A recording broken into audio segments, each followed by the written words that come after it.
Hey guys, what's going on? It is Ash here coming at you today in Clash Royale highlighting Sneak Peek 3. Can't wait to share this one with you guys, but before we get into it, it's going to be a two-part episode. Part 1 is going to be the first half. We're going to go over this new feature added to the game, Victory Challenges, a whole new tournament mode. The second half, we're going to review changes to the old tournament system, which is now under the Custom tab. So back to the Victory Challenges. What is a Victory Challenge? Well, to start off, Victory Challenge is now the third competitive game mode and the fourth play mode in the game, behind Friendly Battles, Tournament, regular tournaments, Victory Challenge, and of course ladder play.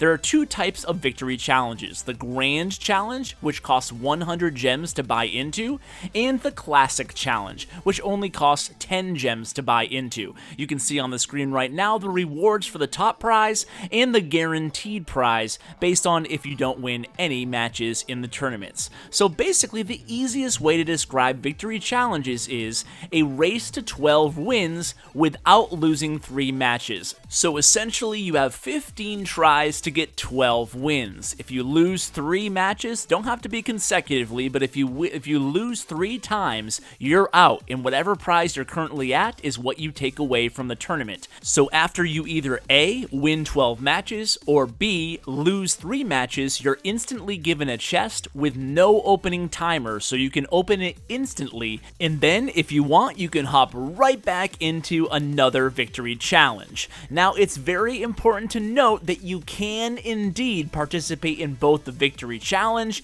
and a custom tournament at the same time.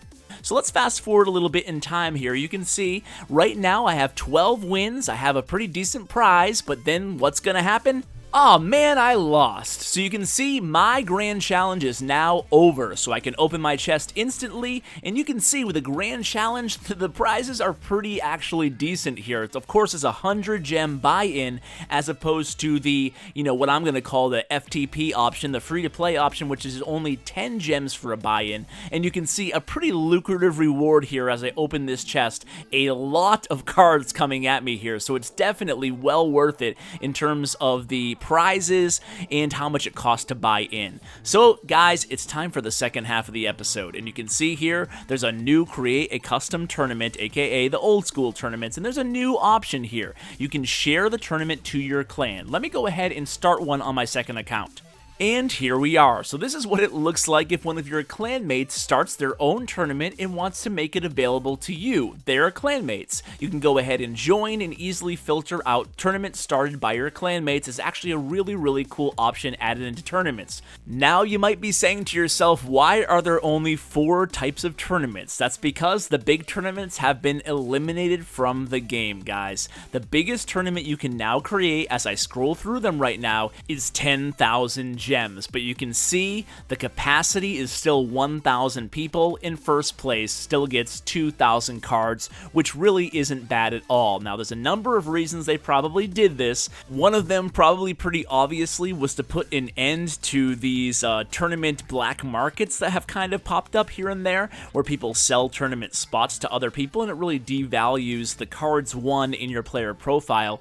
Beyond that, simplicity was a big reason when I asked the developers why they did this. And lastly, I think $2,000 to start a mobile game tournament was a little bit on the excessive side. However, I can't lie and say that I'm not disappointed a little bit in no big tournaments. It was always a cool idea that you had the option maybe someday to either join or host, if you have a few dollars in your wallet, one of these absolutely huge mega tournaments. So guys, that's going to do it for today's update. The new Victory Challenge and the new tournament changes, a revamp to the tournaments. So before I let you go, guys, a couple things I should mention. Number 1 is that this is a developer build. You probably noticed the big D on the screen throughout most of the episode. That's because it's not possible in-game yet. This is an advanced developer build. And B, guys, I probably should have mentioned this about the Victory Challenges earlier, but I can anticipate some of you might be asking me this question, and that is, does every player have their own individual 12-win streak and 3 losses, or is there a big pool, or how does that work? So without overcomplicating things, multiple people from the same challenge can ultimately win the top prize